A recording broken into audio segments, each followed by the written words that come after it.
The Dallas Cowboys are going to be really good this year. Their team got better than last year. They traded for receiver Brandon Cooks. They traded for corner Stephon Gilmore. The wide receiver room is loaded. They've got CeeDee Lamb, Michael Gallup. Michael Gallup, by the way, is incredible jump ball receiver. He's so good. I just really, really think Michael Gallup is this underrated, underappreciated gem in the NFL. I would love to play with him. He's just the kind of guy you put the ball in the air, he'll go get it. As a former quarterback, Michael Gallup is like a quarterback's dream to play with. Brandon Cooks is going to be an awesome receiver. We talk about having three receivers, how Seattle's got three really good receivers, Cincinnati's got three really good receivers. You could argue that Dallas, while not quite as dynamic as Seattle or Cincinnati, they've also got three really good receivers in Dallas. And also, they're three guys with different skill sets that complement each other. So I love their receiving core in Dallas. It's really good. Dallas has got an awesome offensive line.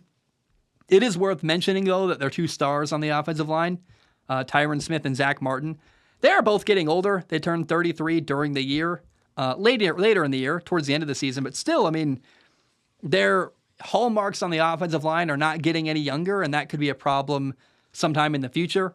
Maybe this year they hurt. You never know. The defense in Dallas is really, really good. I mean, their front seven is terrifying. You've got DeMarcus Lawrence, Osa Odigizua, a guy who I played in high school with, Micah Parsons, Leighton Vander Esch. They drafted defensive tackle Mozzie Smith in the first round this year. I would not want to play against the Dallas Cowboys if I was a quarterback. Like, playing the Dallas Cowboys is just not fun. The couple teams I wouldn't want to play, the 49ers, Philly, and Dallas are the teams that come to mind that as a quarterback, you're going to get hit a lot. It's going to be miserable.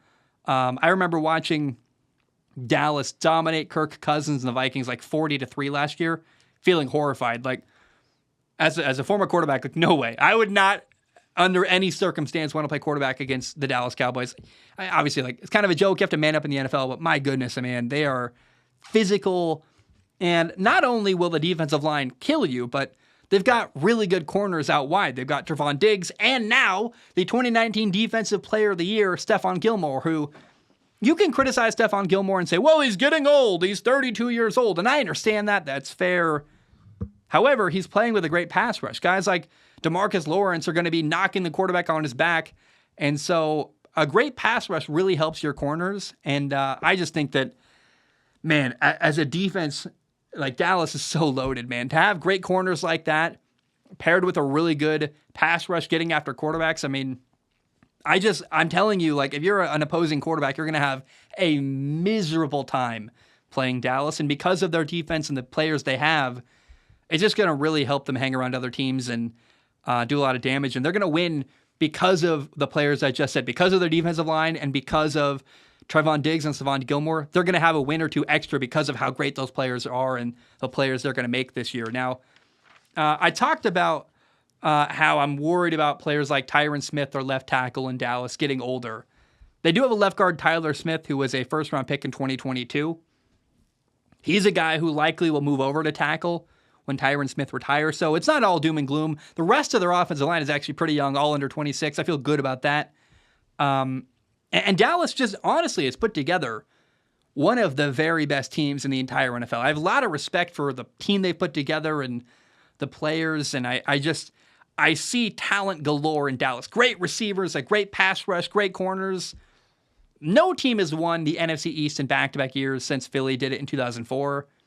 And I know that Cowboys fans are obnoxious, their fans are loud, and it's our year, but this really could be their year. I mean, there's a chance that Dallas wins the East this fall.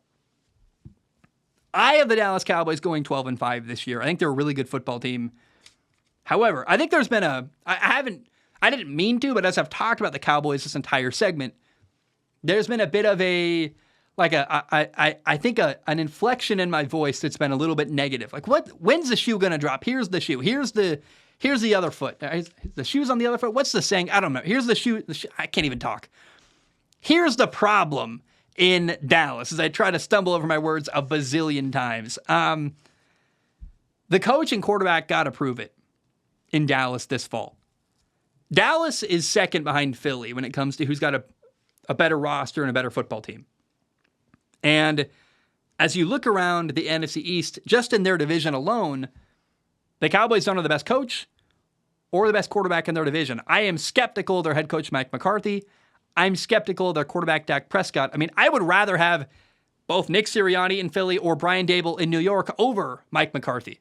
In fact, I'm really sad. The Cowboys have so much talent. Can you imagine if they hired a coach like Brian Daboll, what they could do? It's so frustrating because I think they're going to get held back by their coach once again. Jalen Hurts has been to the playoffs 2 years in his entire NFL career. And in 2 years, Jalen Hurts has 2 playoff wins and has been to a Super Bowl. Jalen Hurts wins big football games. Last year, Dak Prescott had 15 interceptions in just 12 games. And he's only been to the playoffs, a total of 4 times, double what Jalen Hurts has done. And yet, Dak Prescott has 2 playoff wins in those 4 years. It's really, really frustrating. So, Jalen Hurts is a better quarterback than Dak Prescott. The Cowboys aren't the best coach in their division. And how many times have we watched the Dallas Cowboys put a really good football team around Dak Prescott? And how many times have we seen Dak Prescott not do enough to win in the playoffs? I mean, it's really frustrating. I have watched Mike McCarthy get outcoached over and over and over again. And I'm like, at what point are we going to learn? And I blame all of this on their owner, Jerry Jones, the guy making decisions who, let's be clear, I have reverence and respect for him. He's built an incredible football team. Like, their defense is loaded. Their offensive line is really good. Tony Pollard is awesome. Their running back. Their receiver room is great. I mean, they've built a great football team, but they missed at the most important positions in football, coaching quarterback. And it's just frustrating because I think there's potential to win a Super Bowl in Dallas. And if they don't, it's on the owner, Jerry Jones, for hiring the wrong coach and committing to a quarterback who's got a low ceiling. We'll see.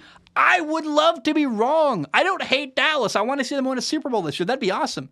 I want to see Stephon Gilmore do that. That'd be really cool. Brandon Cooks, that guy's got to win a Super Bowl, man. It'd be awesome.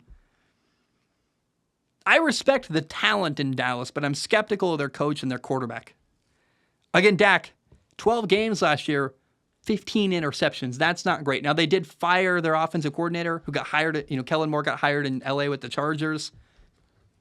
I know that Brian Schottenheimer's the new offensive coordinator. Ooh, he's so scary and great. He's not really viewed as a genius offensive coach. We'll see what happens. I've got an open mind about Dallas, but I have a lot of questions about their coach and quarterback, and it's time for them to prove how good they are. That's why I have the Cowboys going 12-5 behind Philly. And ultimately, it's going to be a fun year. They're going to win a lot of games, impress a lot of people. And I think when they fall short in the playoffs, you're going to look back at this moment and go, it does come down to coach and quarterback in big moments. I mean, this is a team that's got players worthy of winning a Super Bowl that probably won't because of their coaching staff. And that's just so frustrating and disappointing. I hate seeing a team with wasted potential, and I worry that the Cowboys are going to have wasted potential on this football team. A team that's capable of more than they'll do this year because coaching's going to hold them back. I mean, I even wonder about Dak Prescott. Dak Prescott's had kind of average and mediocre coaches his entire career. I think Dak would be better if they hired Sean Payton. If you got Dak Prescott, a truly genius offensive coach, he might be better. So it's even hard for me to blame Dak Prescott as much as it is to blame the coaching staff. He had Jason Garrett and Mike McCarthy in his career. Not exactly hallmark, amazing genius offensive coaches in the NFL. It's frustrating to me. And so, man, I guess I'm airing my grievances here, but if the Cowboys fall short this year, you have no one to blame other than the guy calling the shots, Jerry Jones, who built this team, who did a great job, by the way, but hired the wrong coach. And gosh, man, we'll see what happens. I so badly don't want to see the potential that Dallas has this year wasted because they've got such an incredibly special group of players, man. I really believe that. The receiving core, I mean, man, no one's talking about how they've got this big three. I know that you talk about Jalen Waddle and Cincinnati and Seattle, but Dallas has talent, man. They can run the ball well. They can throw anywhere. Opposing quarterbacks are going to really suffer because they're going to get hit. And if they miss anything a little bit inaccurately, they're going to get picked off by Trevon Diggs or Stephon Gilmore. I just really believe in this team, but I don't believe in their coach. And oh, what a frustrating feeling because I worry that Dallas is going to miss out on a Super Bowl and because they got the wrong guy calling the shots at the top. And you can interpret that however you want. Does that mean Mike McCarthy? Does that mean Jerry Jones? Aren't they one and the same? Man, that was a passionate one. I just, do you understand what I'm saying? I hate seeing wasted potential. Someone who's capable of great things who doesn't because they get in their own way. And I worry that's going to be the story of the Dallas Cowboys once again this year. And I say everything I say out of passion and love. I love seeing people achieve great stuff. And if they don't, it's going to be frustrating in Dallas, man. And I'm not a Cowboys fan. I feel like I'm speaking for Cowboys fans, though. I'm sure a lot of them agree with what I'm saying. And that's such a passionate, fun fan base that deserves a Super Bowl, man. Like, the money they put into their team, the T-shirts, the merchandise, the energy, all of it. I'd love to see them win a Super Bowl. I just don't think they will. And it makes me so sad.